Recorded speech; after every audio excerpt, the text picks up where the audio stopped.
करोड़पति का ये विनर याद है? ये है सुशील कुमार, जिन्होंने केबीसी में 5 करोड़ जीते थे, जिससे कि इस आदमी की रातों रात लाइफ बदल गई थी। ये एकदम से बहुत रिच हो गए थे, लेकिन फिर ज्यादा वक्त नहीं लगा इन्हें अपनी दौलत को उड़ाने में। लेकिन ऐसा क्या हुआ? क्यों आखिर अक्सर जो लोग जल्दी अमीर बनते हैं वो फिर उतनी ही जल्दी नीचे भी आ जाते हैं? इसका सिंपल सा जवाब है कि वो रिच यानी अमीर तो बन जाते हैं, लेकिन सही नॉलेज ना होने की वजह से वेल्दी यानी कि धनवान नहीं बन पाते।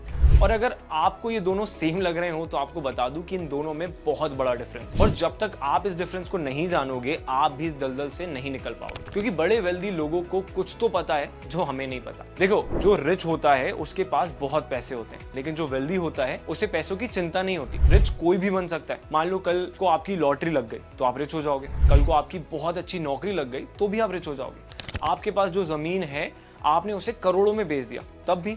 लेकिन वेल्दी बनने के लिए वक्त लगता है। अब वेल्दी इंसान भी रिच ही होता है, लेकिन उसकी ये दौलत कभी खत्म नहीं होती, लेकिन रिच की एक वक्त आने पर हो जाती है। अब रिच जहां अपने पैसे फालतू चीजें खरीदकर शोबाजी करने में उड़ा देता है, वहीं वेल्दी अपने पैसों को ऐसी जगह लगाता है जहां से उसके पैसे और बढ़ पाए। तो अगर आपको भी इस भीड़ चाल से निकलकर वेल्दी बनना है तो इन्वेस्ट करो ऐसी जगहों पर जो आपके पैसे को बढ़ाए।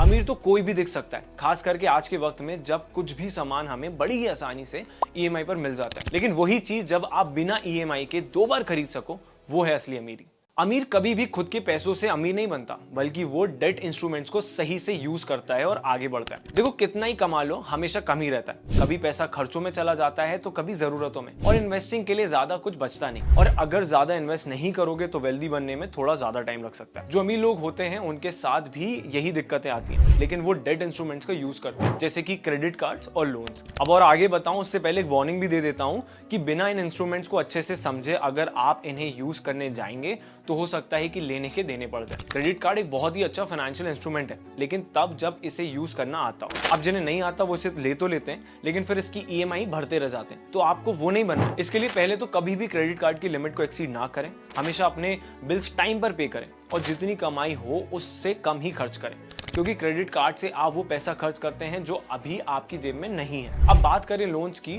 तो ये भी इक्वली यूजफुल और खतरनाक है। ज्यादातर अमीर लोग लोन्स लेके अपने बिजनेसेस को रन करते हैं, यहाँ तक कि दूसरे खर्चे भी वो लोग लोन लेकर ही करते हैं। लेकिन फर्क सिर्फ इतना होता है कि उनके पास दूसरे एसेट्स होते हैं जो उनके लोन्स को कवर कर सकते हैं। आप भी ईएमआईज को सही तरह से यूज कर फायदा ले सकते हैं, लेकिन तभी जब आपके पास फंड हो। फिर लोन लेके आप चाहें तो अपने पास रखे फंड्स को इन्वेस्ट कर दें।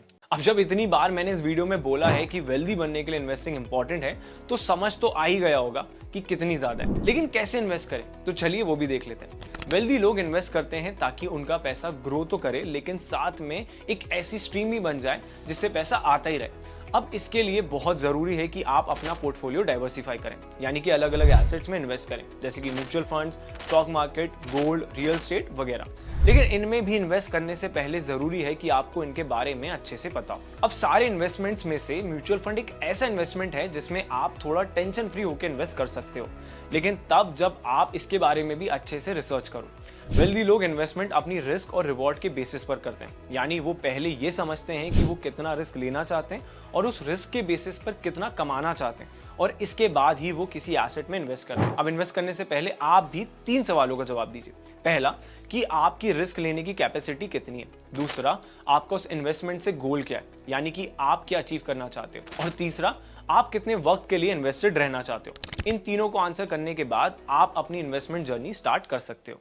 अब लोग इन्वेस्ट तो करना शुरू कर देते हैं, लेकिन वो प्रॉफिट बुक नहीं करते, या फिर उन्हें प्रॉफिट बुक करना आता ही नहीं है। प्रॉफिट बुक करना यानी कि अपने एसेट्स को सही टाइम पर सेल करना, जिससे कि आपको मैक्सिमम प्रॉफिट हो पाए। ये सुनने में तो आसानी लग रहा होगा कि उसमें क्या है, जब प्रॉफिट हो तो बेच दो, लेकिन ऐसा नहीं है। प्रॉफिट बुकिंग एक स्ट्रैटेजिक मूव होता है, क्योंकि अगर थोड़ा पहले निकाल लोगे तो हो सकता है ज्यादा प्रॉफिट ना हो पाए, और अगर थोड़ा लेट निकालोगे तो शायद कम प्रॉफिट बन पाए। तो चलिए समझते हैं कि प्रॉफिट बुकिंग कैसे करें। अब जब भी हमें स्टॉक मार्केट पर या किसी भी एसेट में प्रॉफिट होता है तो वो प्रॉफिट अनरियलाइज होता है, यानी कि सिर्फ पेपर पर एग्जिस्ट करता है। एग्जांपल के लिए मान लो कि आपके पास एक जमीन है जिसकी अभी कीमत 1 करोड़ हो गई है, लेकिन आपने उसे बेचा तो नहीं है, तो ये वैल्यू अभी सिर्फ पेपर पर है। अब ठीक ऐसा ही कुछ होता है बाकी के एसेट्स के साथ भी। प्रॉफिट बुक करने के लिए मार्केट कंडीशंस को समझें कि अभी मार्केट में डिमांड और सप्लाई कैसी है। अगर डिमांड ज्यादा है और सप्लाई कम तो प्राइस बढ़ेगी, लेकिन ये ज्यादा टाइम तक नहीं रहेगा। इसे जब तक है मौका, मार दो चौका। ये समझो कि आप उस प्रॉफिट को बुक करके उसका कैसे यूज कर सकते हो। जब पेपर से निकलकर हाथ में पैसा आएगा तो आप उसे और भी जगह इन्वेस्ट कर पाओगे। अब टैक्स पर्पसेस के लिए भी प्रॉफिट बुक कब करना है ये सीखना जरूरी होता है। जैसे कि इंडिया में प्रॉफिट्स पर LTCG यानी कि long term capital gain tax और STCG यानी कि short term capital gain tax लगता है, जो कि आपके एसेट को होल्ड करने और बेचने के बीच के टाइम फ्रेम पर डिपेंड करता है। स्टॉक्स में STCG 15% लगता है तो वहीं LTCG 10%। इसलिए प्रॉफिट बुक करते टाइम ये बातें भी याद रखना जरूरी है। अब अगर आपका भी सपना है दुनिया घूमने का, महंगे शौक पूरे करने का और ये सब करने के बाद भी अमीर बने रहने का, तो आपको अपने वेल्दी बनने की तैयारी शुरू कर देनी चाहिए। जैसे कोई भी रातों रात रिच बन सकता है, वहीं वेल्दी बनने के लिए आपको कई रातें और कई दिन लगते हैं। लेकिन ये पूरा वक्त तब कम लगता है जब हमारी वेल्थ हमें हमारे सपने पूरे करने में मदद करती है। इसलिए इन्वेस्ट करें, फालतू खर्चे या फिर सिर्फ दिखावटी खर्चों से दूर रहें और फर्क समझें कि क्या जरूरी है और क्या नहीं। उम्मीद करता हूँ सीरीज से आप कुछ सीखे होंगे। अब याद रहे कि ये सीरीज मैंने सिर्फ एजुकेशनल पर्पसेस के लिए बनाई है। किसी भी एसेट